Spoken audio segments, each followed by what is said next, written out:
Shortly after our initial report aired, it was clear Bishop Malone was deeply unpopular. Nearly 90% of Buffalo Catholics polled by the Buffalo News said he should resign. It's my obligation to move us through this stormy period. But the bishop stuck to his guns. There are lots of members of this community who say you should resign. Have you considered it? No. Then there was bombshell after bombshell. First, the state of New York opened a temporary window, setting aside the statute of limitations for childhood victims of sexual abuse. The Buffalo Diocese now faces more than 200 new lawsuits, one of them from Matt Golden. Then a second whistleblower came forward with audio recordings of the bishop privately discussing another priest, this one accused of extorting and sexually harassing a seminarian. The simple version here is we've got victims and we have a perpetrator. And he's done things that are clearly wrong, and I think he's a sick puppy. Only later did he seek to remove that priest from ministry. And on the tapes, he appears to show more concern for his own reputation than for the priest's alleged victims. And everyone in the office is convinced this could be the end for me as bishop.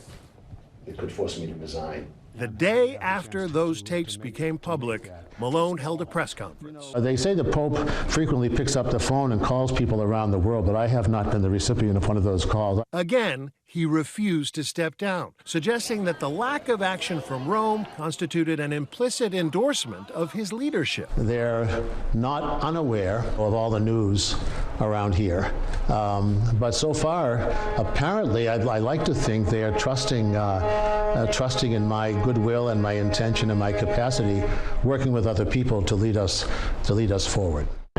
Then, Pope Francis ordered a formal review of the diocese, appointing the Bishop of Brooklyn to investigate. After he submitted his confidential report to the Vatican, all of the New York State bishops traveled to Rome for a group meeting with Pope Francis. Malone still insisted he had no plans to leave. In a few words spoken privately to me, it was clear that the Pope understands the difficulties and distress we here in Buffalo, and I personally, have been experiencing. He was very understanding and kind.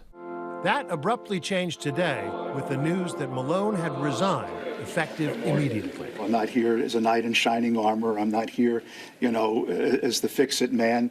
I'm just here to be as a spiritual father. The Bishop of Albany, Edward Scharfenberger, has now taken over in Buffalo on an interim basis. I'm here to listen to you. I'm here to walk with you, and I'm here to help you heal. He said the plan was in motion even before that Vatican meeting. Thanksgiving week, I was made aware that it would happen, that Bishop Malone would retire, and that an announcement would be made. Separately, the FBI is conducting its own ongoing criminal investigation, which is why we posed this question to whistleblower Siobhan O'Connor. Do you think Bishop Malone should go to jail? That's such a hard question for me because he wasn't alone. Would you be testifying against him? I would, yes. So in that regard, my testimony might result in him going to jail. And it's hard because I do know him personally, sadly. I think he does need to go to jail.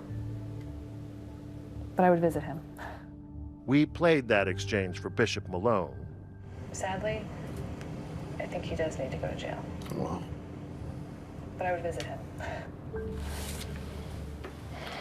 That is a shocker to me, and disappointing and very distressing.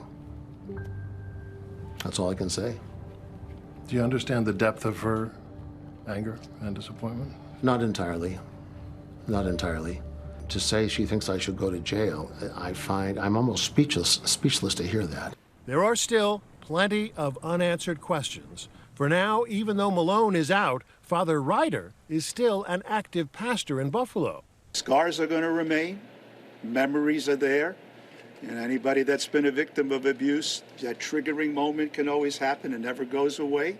But today marked an important step forward, not to mention a vindication of Charlie Specht and Siobhan O'Connor.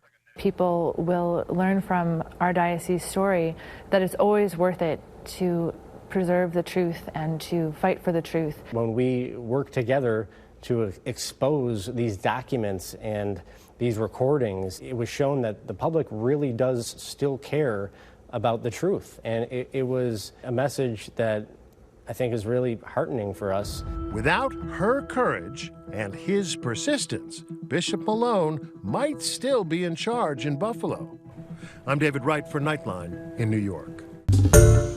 Hi everyone, George Stephanopoulos here. Thanks for checking out the ABC News YouTube channel. If you'd like to get more videos, show highlights, and watch live event coverage, click on the right over here to subscribe to our channel, and don't forget to download the ABC News app for breaking news alerts. Thanks for watching.